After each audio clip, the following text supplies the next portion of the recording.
Hello everyone, in today's video I am going to show you how to fix Wi-Fi calling drains the battery in Realme 15 Pro.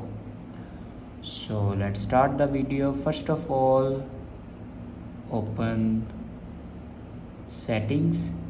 In settings, here you can see the option airplane mode. Now here you can turn on or off your airplane mode 2 to 3 times.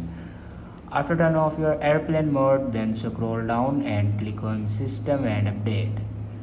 Now click on software update, and here you can check your latest version will be updated or not. If it doesn't update to latest version, then update it to latest version. After update a latest version, then go back to your home screen and go closer to your router. After doing these steps, your problem will be fixed.